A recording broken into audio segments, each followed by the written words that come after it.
were self-isolating, that they were staying away from others that they could possibly spread this to while we watched for symptoms. Those who were investigated also received tests, which, as I mentioned so far, had produced negative results until our recent confirmation, or our recent presumptive positive yesterday afternoon. Now, so you know, this presumptive positive person was not currently known to us at the time and was not under any monitoring or investigation. He presented to the hospital with symptoms. Doctors began a course of treatment that included testing for coronavirus, which was how they found it. Now, we'll tell you this. At this time, although we certainly do not want in any way to downplay the seriousness of this and are taking every precaution as our Homeland Security Emergency Management and Health District and Health Department, the general risk to the general public is still very low. Folks who have underlying health issues, though, and are of some age, are elderly, are the ones who are at greatest risk and susceptible to the virus. And it is our suggestion that they take the precautions that are necessary to avoid contracting this virus. Now, what can all of us do? You've been hearing this all week long, and we can't say it enough, and I'm going to say it again. We're going to start off first. Everyone you can help or slow this coronavirus by doing the basics, just washing your hands. Don't just go in and get under a sink and just let the water run on your hands and then wipe them off. Wash your hands with soap and water, with warm water, for approximately 20 seconds, as the doctors have told us. Use an alcohol-based sanitizer. Carry it around with you when you don't have an opportunity to wash your hands so that you can make sure that you're germ-free. If you're sick, stay home. Don't go to work. Stay home. Call in. Your employers are going to understand it, and certainly everyone else around you is certainly going to want you to stay home. Also, avoid public places. Now, when it comes to your coughing and your sneezing, don't just cough and sneeze. Don't just put your hand over your mouth. If you just put your hand over your mouth, yes, you're going to keep it from going anywhere. But if you do have it, you have the chance of, on your hand, you have the chance of contracting it through your eyes, through your nose, through your mouth, whatever. Cough into your sleeve or cough into a Kleenex and discard it quickly. These are just some very basic things that all of the health professionals have been recommending to us. Please know, however, that our Emergency Operations Center is fully staffed. We are ready to provide assistance and resources to all of our first responders, to our healthcare professionals and the public health district as needed. Now, I'd like to introduce to you Melissa Miller, our Chief Operations Officer of our hospital district, who's going to come and share more details with us. Melissa? Thank you, Judge, and good morning. I wanted to share some of the more details about this patient and what we've been doing as a public health district and hospital district within the county. This 40-year-old male who is a resident of Northwest Montgomery County came to us, as the judge said, as a presumptive positive case yesterday. We are still pending the CDC confirmation of this case. This gentleman has no travel history outside of the state of Texas, and our epidemiology team immediately began an investigation once we received these notices. All the close contacts or people at risk from this gentlemen have been contacted and are self-quarantining and are being monitored by the public health district at this time. Many questions have come up about how many are under monitoring. Since we began monitoring patients on February 7th, we've had 39 current under monitoring. 21 of those remain under monitoring.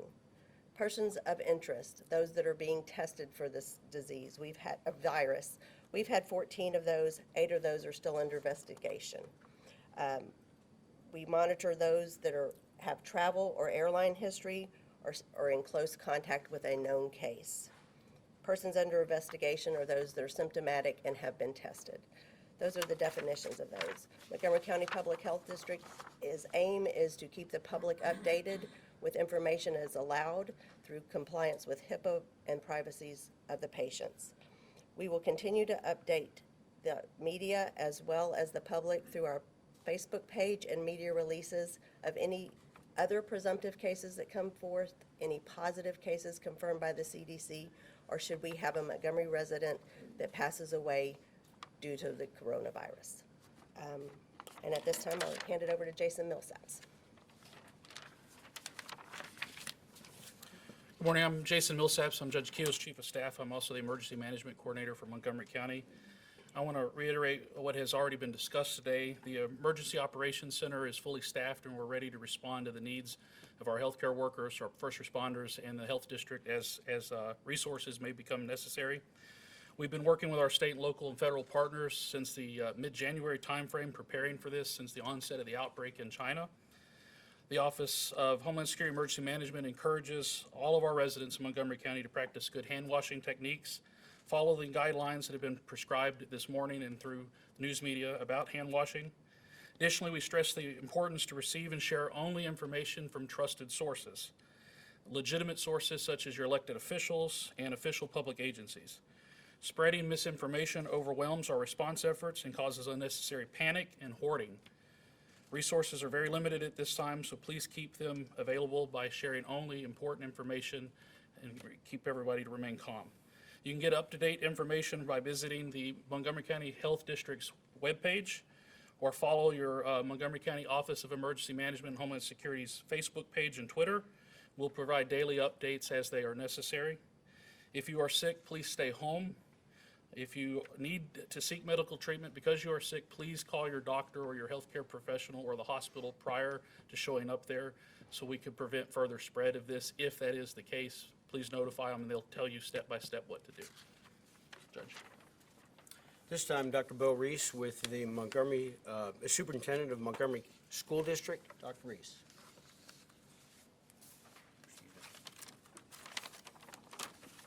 Slide down, please. Yeah, thank you. Yes, good morning. Out of an abundance of caution, the Montgomery Independent School District will be closing early for spring break starting tomorrow, which is Thursday, March the 12th, and Friday, March the 13th, for deep cleaning of our campuses and schools. This will move the district's protocol into, again, closing school, as well as canceling travel and events for students, as well as we look at ways that we can protect the safety of our kids and our staff and ensure that, again, out of an abundance of caution, that we're able to go in and deep clean our schools.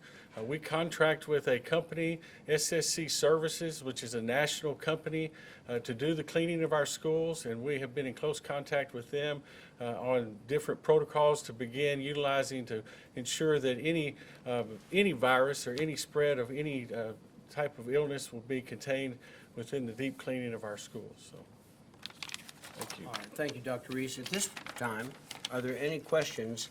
We're going to entertain questions that you might have. We have healthcare professionals with us and the rest as well. Yes, ma'am. So if he didn't travel outside of the state of Texas, how did he contract the virus? Listen. He is still under investigation through the epidemiology team with the Public Health District, who coordinate with Houston as well as state and the CDC, and at this time, I don't have an answer to that question. Could he have possibly come in contact with another person? Anything is possible. Like I said, this is under investigation, and I have no other further information to share. And to be clear, Melissa, this isn't, it's not community spread at this point, simply because you guys don't know, correct? Correct. You mentioned a few minutes ago the statistics about how many people were under supervision. Can you share with us exactly the statistics you have right now? You mentioned 39 people. Right. Since February 7th, we had 39 under monitoring. There are currently 21 under monitoring. People under investigation, those that have been tested, as the Public Health District has been notified of those tests, there have been 14. 8 of those tests are pending results. As of 9 a.m. this morning, that's the latest we have. The rest came back negative. Yes, sir. Does the 40-year-old have any connection to any of the cases of the Egyptian, the people who traveled to Egypt, As I stated, this is still under investigation. or any connection to the school district, or is this just, you're just closing early for cleaning? We have talked to our local health authority, Dr. Charles Sims, and shared this case with him, and he has not recommended any closures of schools nor businesses in the county.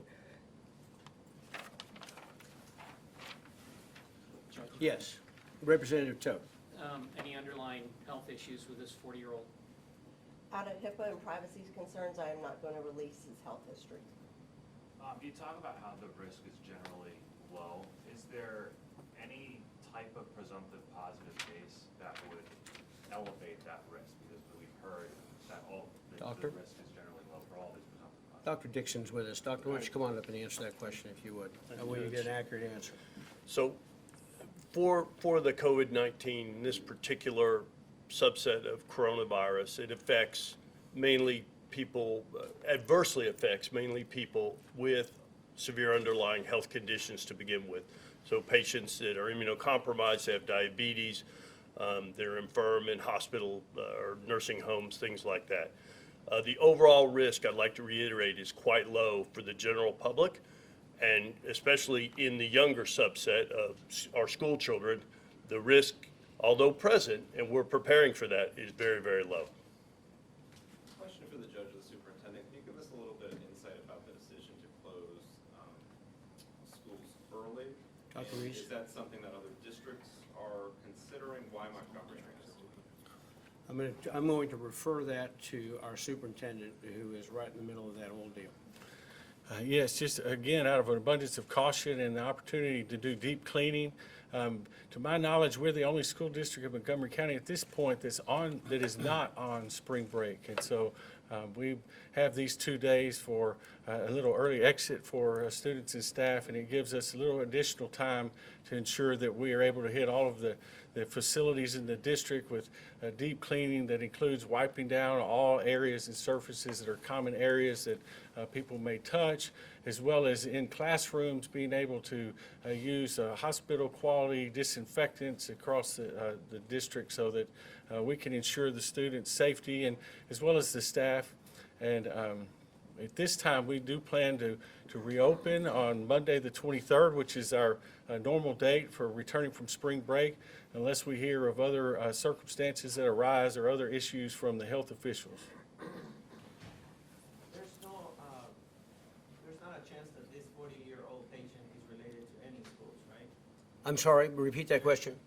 Is there a chance that this 40-year-old patient is related to any schools? Melissa?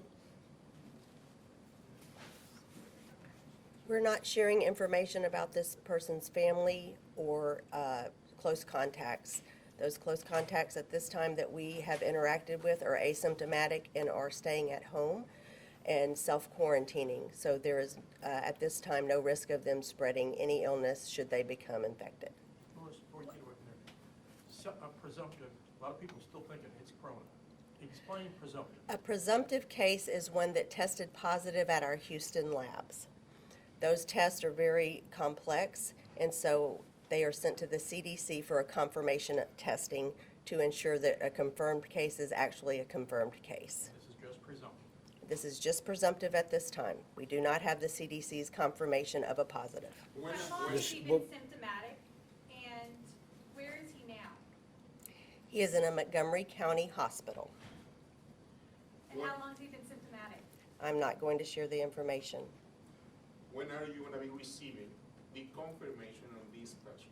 We expect to receive that confirmation in the next 48 hours, 48 hours. or that it's not positive. Yeah. You've been so patient. Go ahead. I'm sorry. I understand, it is my understanding that the CDC just changed a criteria, and I don't know if you can address that. It used to be 60 and over with an underlying condition. It is my understanding that as of yesterday, it is now all those over 60 may be at higher risk.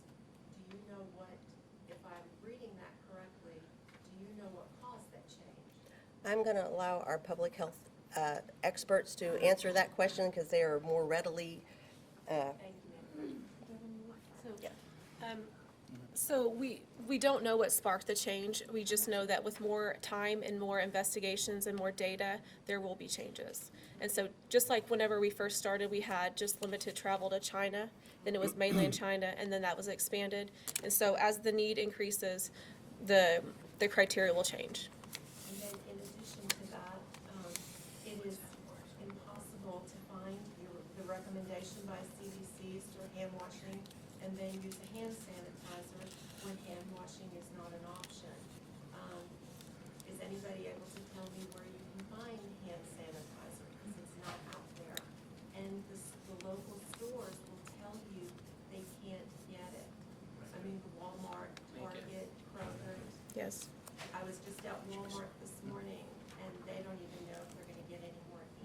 Yes. So that's that's. It is a concern.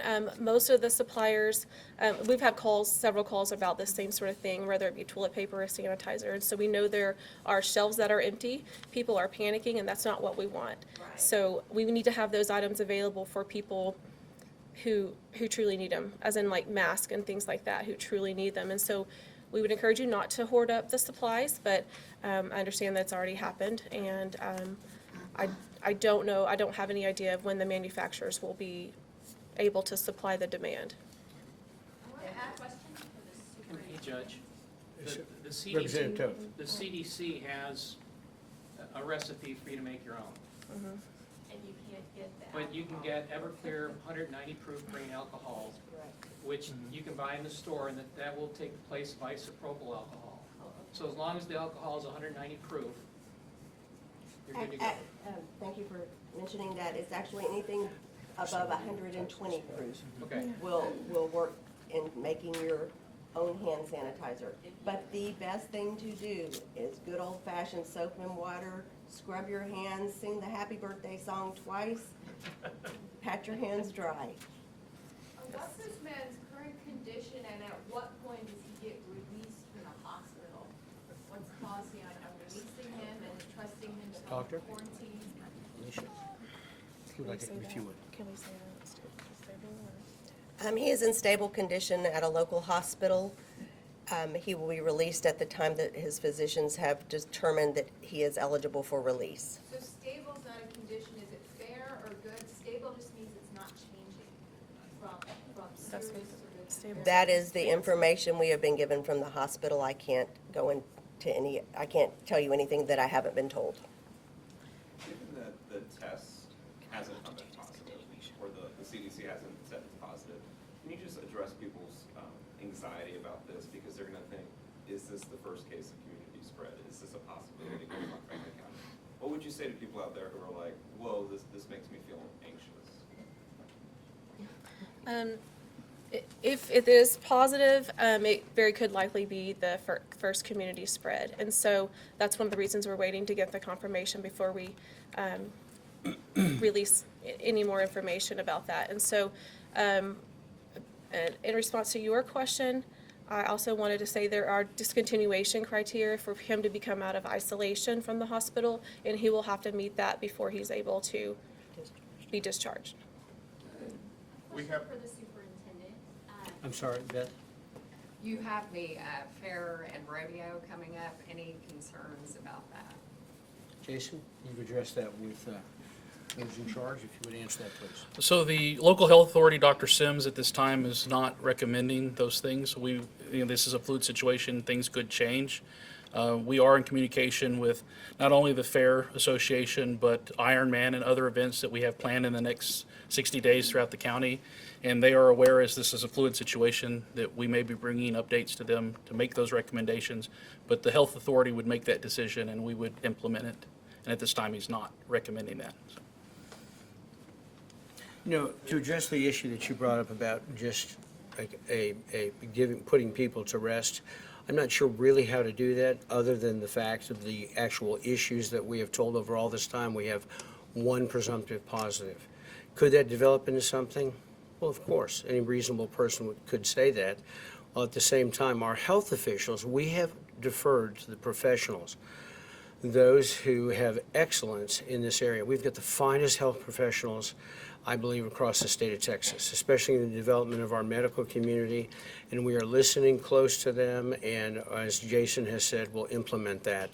Now, whether or not that gives people any security or a spirit of calm, I'm not sure, but it is something that absolutely, that if we're intellectually honest, we have at some point the requirement, we must dial down the emotion on this issue. And that's where all of you come in. You can help us with this. You can either dial this deal up, and in my experience with our press and all of our area in Houston and surrounding areas, you guys are balanced, you're fair.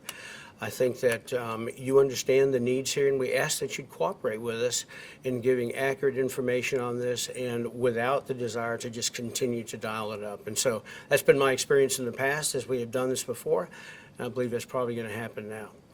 Are there any other questions that we have? Yes. The business that, I guess, wherever he works, are they also being told to quarantine? Are they cleaning the place? What kind of precautions are they taking for? Melissa, for this if you would. person's job? His employer is aware. He was made aware by the patient himself, and they are taking the precautions necessary to protect their other employees. Are those people being placed in quarantine? Those patients are not, those employees are not at risk based on the contacts he had with them. Only close contacts that would be at risk for developing the infection have been put, the virus, have been put under self-monitoring. You've been patient as well. Go ahead. Thank you so much. This is a question for the superintendent. Yes. And possibly something parents might want to know. Dr. We've Reese. seen other school districts that were addressing absences or self-quarantining following spring break. Is there any change to policies that parents should know when students return? Yes, we will be communicating that to parents today with our information going out about closing school and just an abundance of caution. But we are going to work with parents on if they feel like they want to keep their child at home, then we will excuse those absences and work with them to get them the work so they can get that made up. But we do have provisions in place for that. And we're also working at the high school level. We have some incentives for attendance that are tied to exemptions for final exams. And so we're working to remove that just so that students, sometimes they might come to school sick so that they don't have to take their AP biology final. So we want to make sure that we remove any concerns of that nature from our parents and kids. So it'll be excused if they choose to stay. Yes, ma'am. To clarify, the city of Houston did the first test, not here in Montgomery County, it was the city of Houston? That's correct. Yes. I don't know if you are able to respond this. We have many presumptive cases on Montgomery, Bourbon County, Harris County, and now we do. So according to the CDC, it just takes 48 to 72 hours. But we didn't have any response yet about the presumptive cases. So do we know why?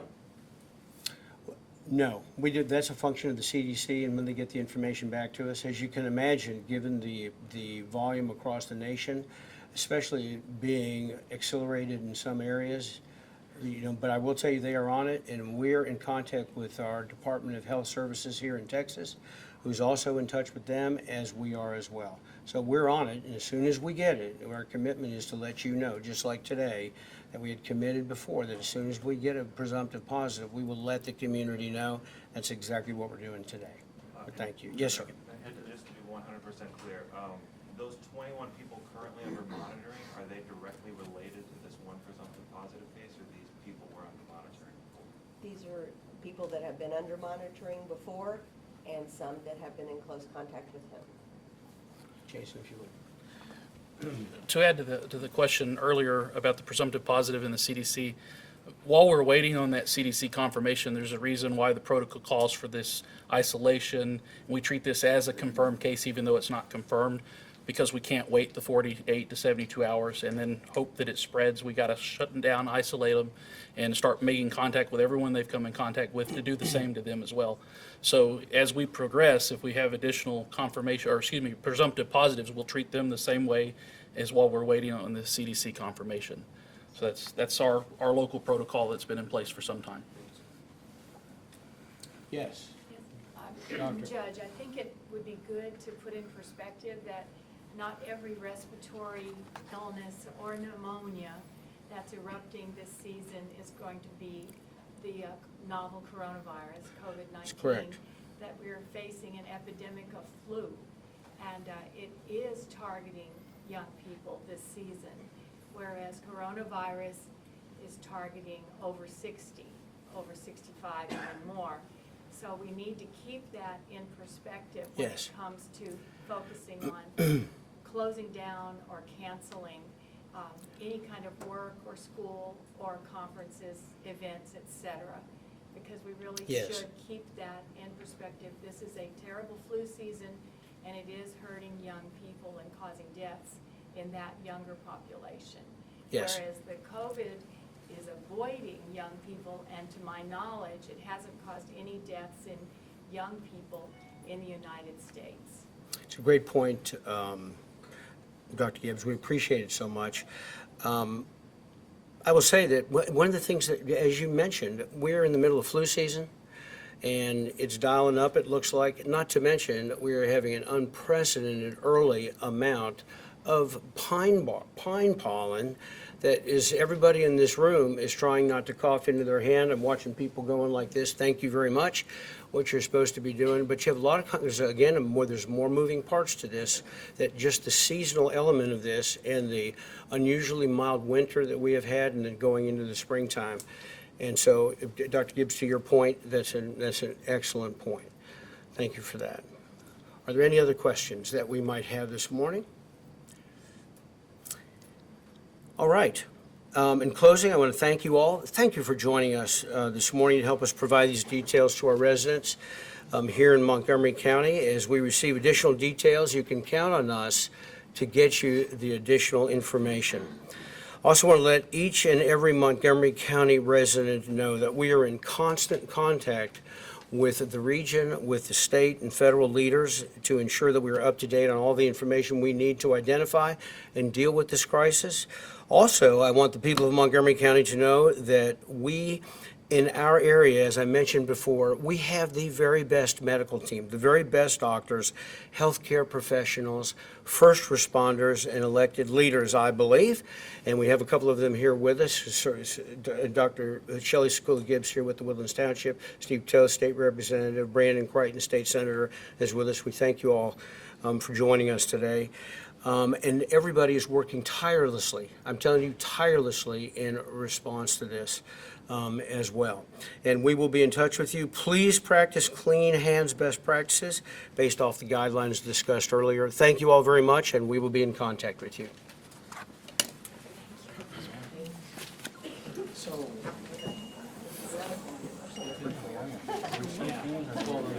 How are you? Good to see you. You too. You too. Okay, no problem. Thank you, sir.